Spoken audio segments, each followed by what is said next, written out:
I'm tired. We're tired. We are tired. Before I even get into more context about this incredible moment in history that's taken place today, here's a comment on my social media post. I think it's now time for women to learn that nothing is for free. Work to earn your money. Be careful. This is exactly why we march. This is exactly why we are activating and agitating for change. The total shutdown Kenya march is one of the most powerful things I've seen in a very long time. It was a coming together of generations, of men and women, of people who are well known and people who are leading at different industries and across sectors. And it was just so powerful. And I don't need to belabor why we were there. Be sure to follow certain platforms, which I will link in the caption, to just get an idea of why we are speaking out against femicide. We've had waves of this happen over time. I think I remember a newspaper headline that had the pictures of several women who'd been killed in very similar brutal ways that we've seen happen this year. This t-shirt, say their names. When you say their name, you're not just talking about the issue, you're giving a name to the data. Because these are actual people. These are actual people who've been killed in ways that are gruesome and very specific to the fact that they are women. Now, I think the thing that's been coming to my mind a lot is, until we categorically condemn something, we're quietly enabling it.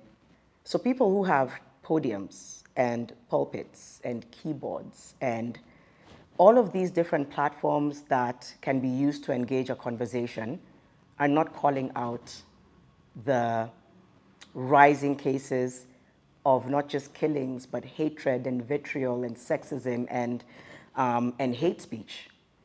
At a time when we need you to be saying something, you're quiet, which means you're complicit. Why are we not hearing this conversation being taken up at the highest levels in worship houses, at the highest levels in the political spaces, even at the highest levels in corporate? Because we keep hearing this very dangerous narrative about it's a certain kind of person who got into a certain kind of situation, and therefore that's why that happened to them. And by saying that, you're basically justifying murder.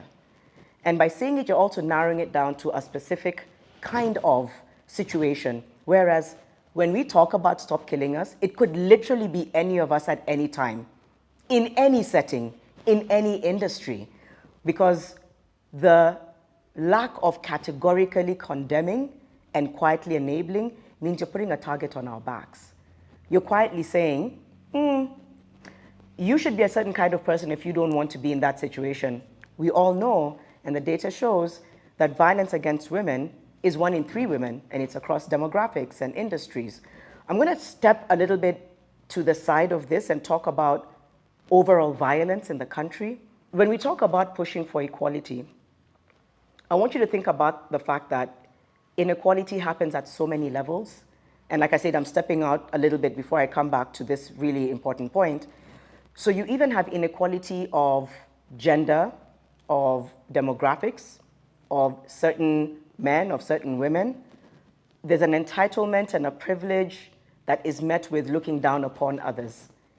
And the reason why this is dangerous is because it puts a target on the backs of people who are perceived to not have positions of power and privilege. And it means it's fair game if they get killed or if something happens to them. When I saw recently, there was a conversation speaking out against a certain minority group. And it was such a dangerous conversation because all I kept thinking is, you calling out these people, you condemning them and saying this deserves to happen to them means you're putting a target on their back. You're literally saying, go ahead and kill them. They don't deserve to be here. And that spills over into the reason why we march today. There is an enabling culture of looking down upon, frowning upon, comparing, erasing certain people, and then it's fair game, whatever happens to them. I do not need to say how much inequality affects women. Gender equality is not about improving one gender over the other, which for some crazy reason, a lot of people still seem to think that way. It's about everybody having equal opportunity. And it's about lifting a gender that has been left behind for so long. I can't believe I have to say this, by the way. I'm like read it up, look it up, do your homework, educate yourself, but it's fine. And then this is what happens. Because of inequality, because you are perceived to be lesser than, weaker than, fair game, whatever happens to you, you asked for it, you wanted. You had to be in that room with that person at the wrong time. What did you think was going to happen? And these narratives are killing us.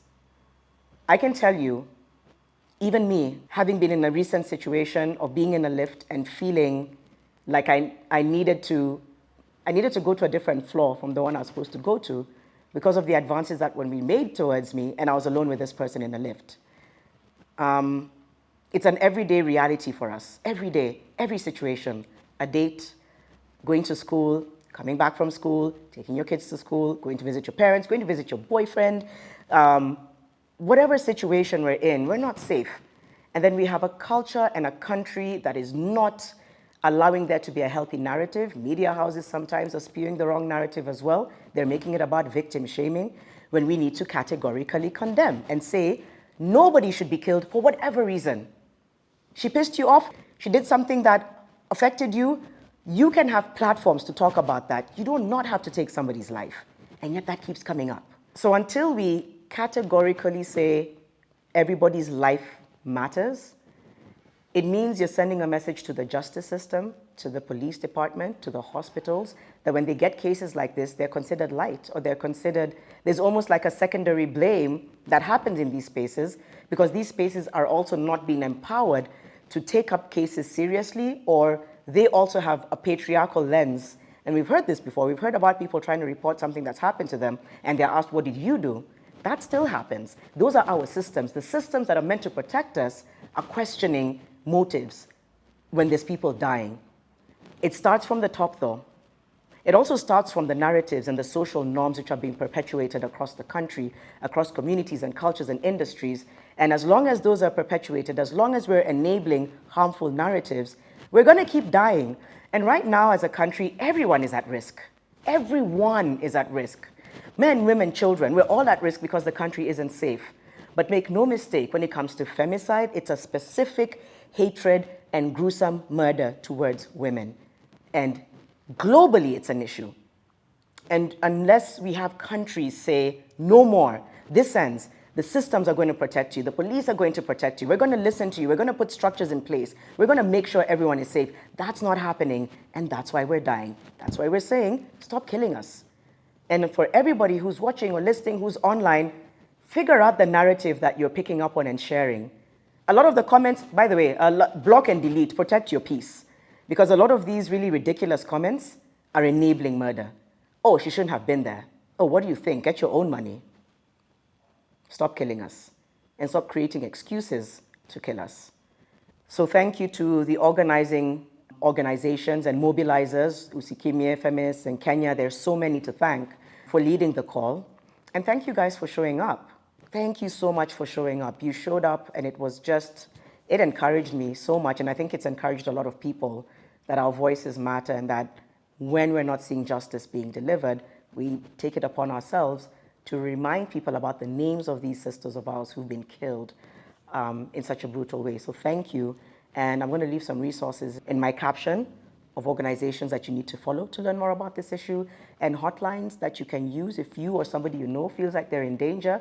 Let's educate ourselves, let's protect each other, let's hold each other accountable, let us continuously, holistically, categorically condemn killing across the board.